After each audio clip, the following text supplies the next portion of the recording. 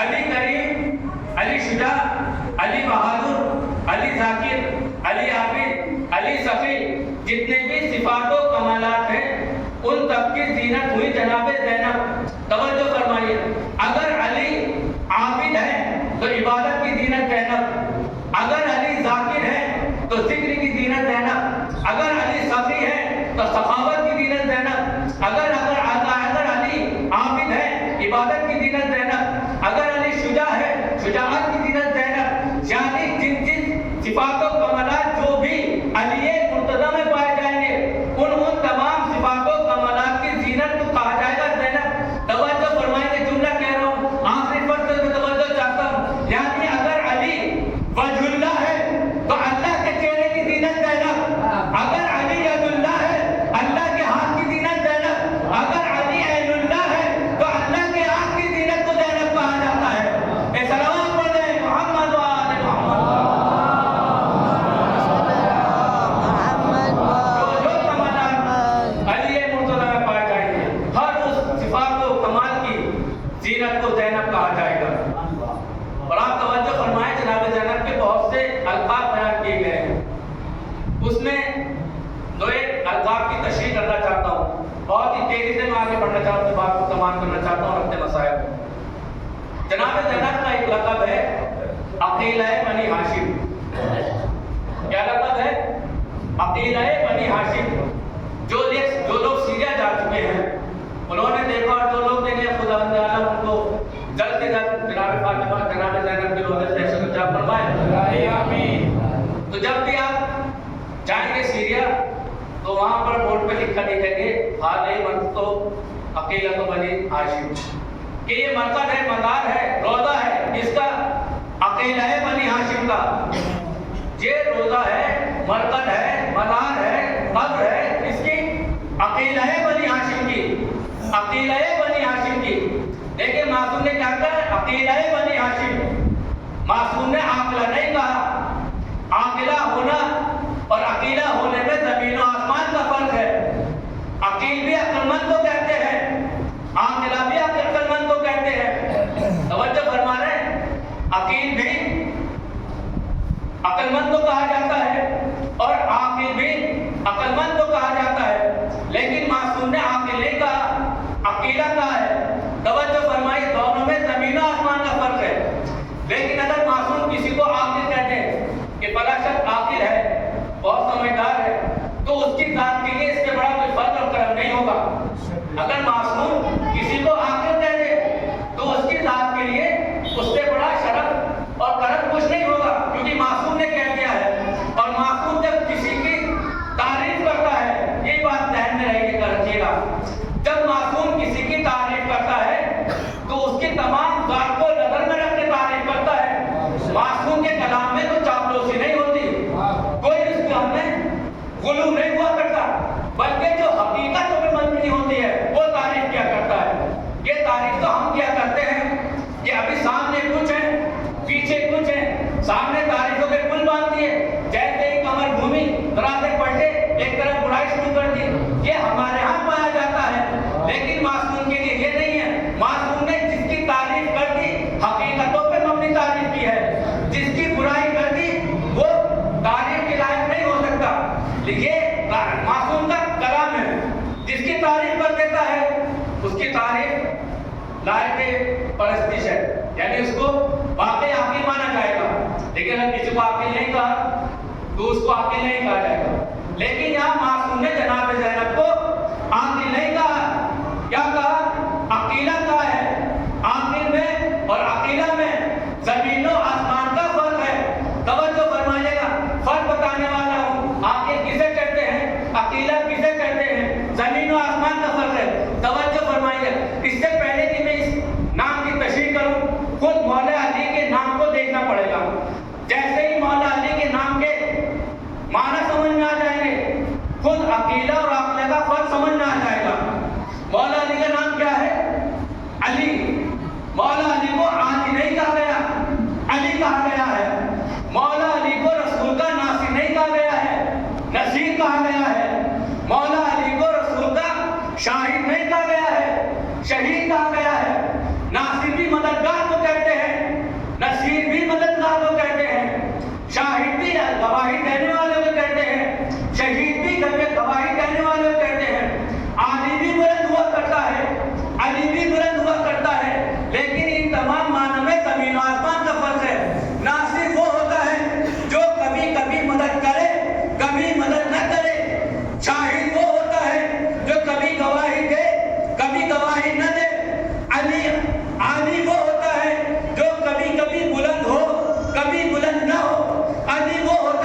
کرے کبھی عقل کی بات نہ کرے، لیکن عقیلہ اس ذات کو کہتے ہیں حالات چاہے جیسے بھی ہوں لیکن عقل کا دامن نہ چھوڑے، اسے کہتے ہیں عقیلہ۔ ہم نے کربلا میں دیکھا کہ جناب زینب نے اپنے بھائی کا لاشا دیکھا، جناب علی اکبر کے سینے پہ برچی کا پھل دیکھا، جناب علی کے گلے میں تیر بھر کا تیر دیکھا، لیکن تاریخ بوسیدہ سے بوسیدہ تاریخ کہیں نہیں بتاتی کہ جناب زینب نے کوئی ایسی بیعقیدہ بات کی ہو۔ ہم نے جب بھی دیکھا جناب زینب کو یہی کہتے سنا، ما رأیت الا جمیلا، ما رأیت الا جمیلا، میں نے کربلا میں خوبصورتی کے علاوہ کچھ نہیں دیکھا، جو دیکھا جمال ہی جمال دیکھا، جو دیکھی خوبصورتی ہی خوبصورتی دیکھی، کیونکہ جناب زینب عاقلہ نہیں ہے بلکہ عقیلہ ہے، اور عقیلہ اسی کو کہتے ہیں کہ حالات چاہے جیسے بھی ہوں وہ عقل کے دامن کو نہیں چھوڑتی ہے۔ کہ صلوات علیہ محمد۔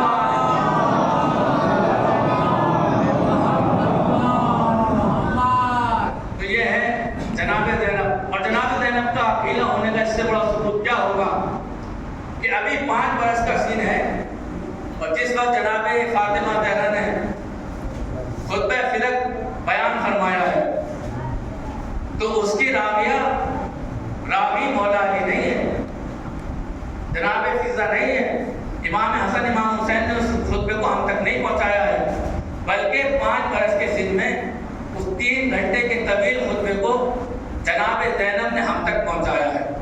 یہ ان کے عقیلہ ہونے کی بہترین دلیل ہے کہ اتنی کم سنی میں انہوں نے اتنا بڑا طولانی خطبہ منو عن ایک بار والدہ گرامی سے سنا اور منو عن ہم تک پہنچا دیا، یہ ان کے عقیلہ ہونے کی بہترین دلیل ہے۔ ایک بات اور ربط مسائل آپ سننے کے موڈ میں نہیں، سارے سورہ سبا پڑھیں محمد والا۔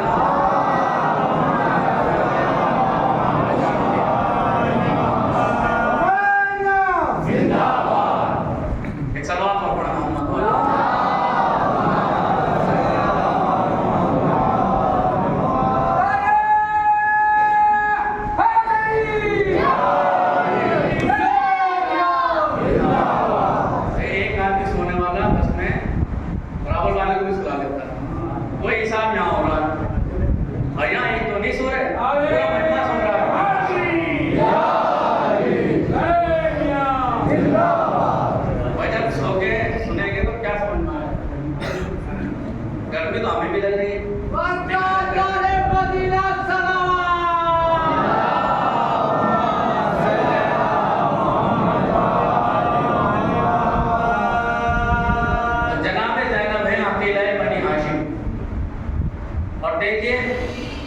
جناب زینب وہ ذات ہے، وہ حدیث ہے جس کی پرورش قرآن ناطق نے کی ہے،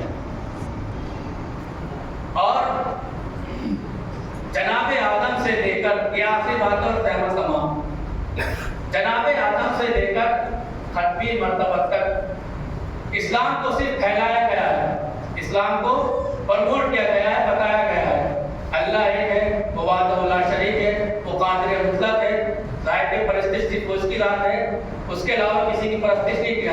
آدم آئے، یہ پیام دیا، چلے گئے، نوح آئے، ابراہیم آئے، تمام انبیاء آتے گئے، اسلام آدم سے لے کر 8ویں مرتبہ تک اسلام کو صرف پھیلایا گیا ہے، بتایا گیا ہے، پروموٹ کیا گیا ہے، لیکن اسلام کامل نہیں ہوا۔ کامل کہاں ہوا؟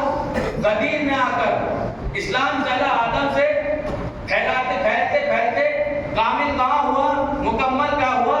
غدیر کے اندر، کہ جب غدیر کے میدان میں رسول خدا نے علی کو اپنے ہاتھ پہ بلند کر کے کہہ دیا من کنت مولا فہذا علی مولا، جس کا میں مولا اس کے یہ علی مولا، اور آیت آ گئی اليوم اکملت لکم دینکم، کہ آج دین کامل ہو گیا، آج دین مکمل ہو گیا۔ پتہ چلا آدم سے اسلام چلا، مکمل ہوا غدیر کے اندر، آدم سے چلا مکمل ہوا غدیر کے اندر، لیکن غدیر میں مکمل ہوا ہے، محفوظ نہیں ہوا۔ توجہ فرمائیے گا، اسلام آدم سے چلا، غدیر میں آ کر مکمل ہوا، محفوظ نہیں ہوا۔ محفوظ کہاں ہوا؟ کربلا میں آ کر امام حسین نے اسلام کو محفوظ کیا کربلا میں۔ اب مجھے کہہ دیجیے اسلام کا ماضی کو اسلام کے ماضی کو امام حسین نے بچایا، محفوظ کیا، اور اسلام کے مستقبل کو جناب زینب نے بچایا، اسلام کے مستقبل کو جناب زینب نے محفوظ کر دیا، قیامت تک کے لیے۔ اب مجھے کہنے دیجئے، جو پورے اسلام کو بچائے اسے حسین کہتے ہیں، جو حسین کو بھی بچائے اسے زینب کبریٰ کہتے ہیں۔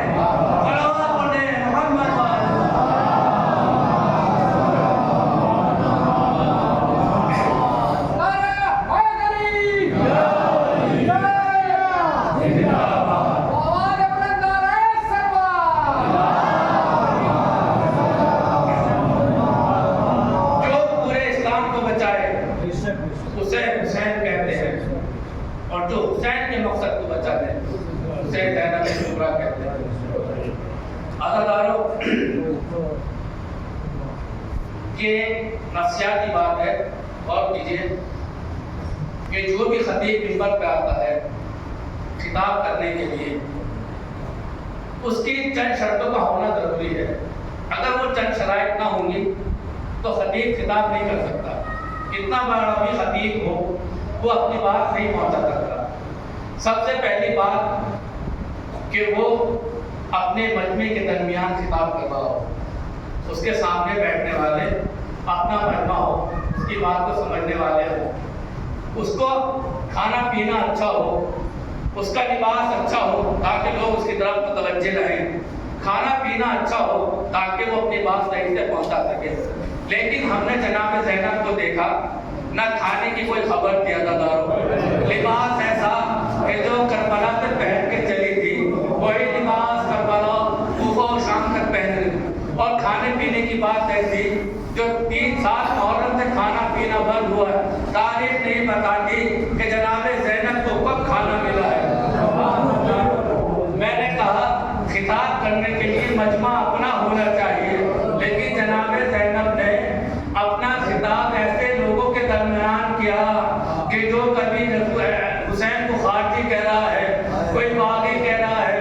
عزادارو، جب عصر عاشور امام حسین کو ذبح کر دیا گیا، امام حسین کو قتل کر دیا گیا، امام حسین کو شہید کر دیا گیا، ایک مرتبہ ظالم نے حکم دیا کہ ابھی کوئی اپنے گھوڑوں سے نہ اترے بلکہ خیام کا رخ کرو، ابھی خیام کو تاراش کرنا ہے۔ تاریخ نے لکھا ایک مرتبہ فوجیں چلی، خیام میں آگ لگائی۔ تاریخ بتاتی ہے کہ بیبیاں کبھی ایک خیمے سے دوسرے خیمے میں، دوسرے خیمے سے تیسرے خیمے میں، تیسرے خیمے سے چوتھے خیمے میں جاتی جا رہی ہے۔ حمید ابن مسلم کہتا ہے کہ میں نے دیکھا کہ ایک معذبہ کبھی خیمے کے اندر جاتی ہے، کبھی واپس آ جاتی ہے، کبھی جاتی ہے، کبھی واپس آ جاتی ہے۔ میں نے سوچا شاید اس بیوی کی کوئی قیمتی چیز خیمے کے درمیان میں رہ گئی ہے۔ ایک مرتبہ میں نے کیا دیکھا کہ وہ بیوی، وہ معذبہ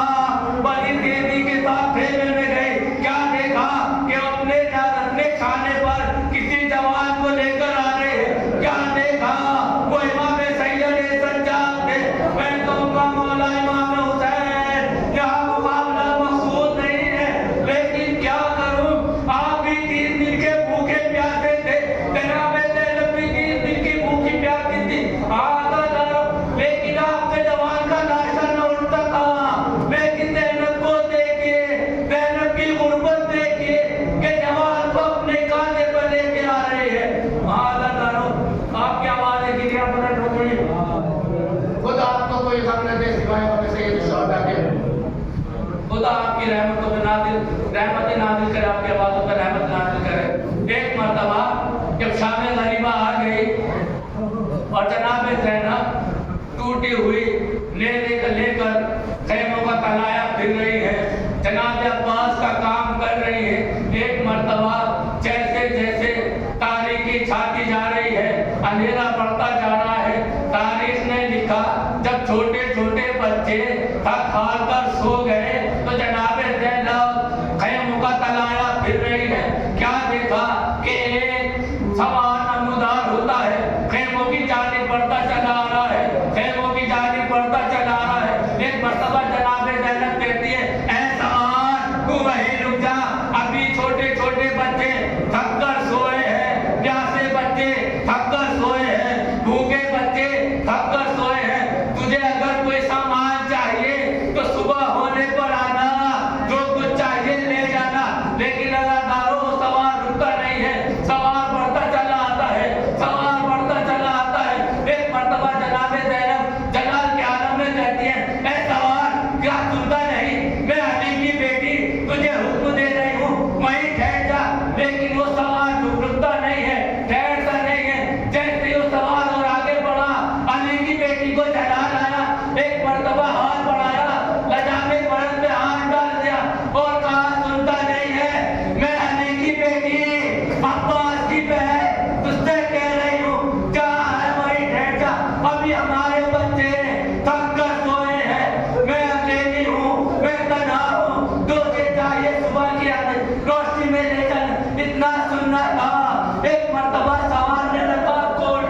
ہمارے راحت حضرت محمد والد محمد کا جو اولاد صالح جو بے روزگار سے لگا جو پریشان آنے سے کو دور فرما جو تجارت میں مستقبل اجلاس سے مشرف فرما جو لوگ بیمار ہیں شفایت حاصلہ شفایت حاصلہ فرما جہاں جہاں شیعہ حضرت کر رہا ہے ان کی جان مال عزت و عبادت فرما ہماری مختصر بات کو قبول فرما ہمارے علماء اعلان سایہ ہمارے ساتھ قائم ہدایت کر پرچم اسلام کو سفرات عطا فرما پرچم کفر و نفاق کو سرنگو فرما ہمارے امام زمانے کے دور میں تاجیل عطا فرما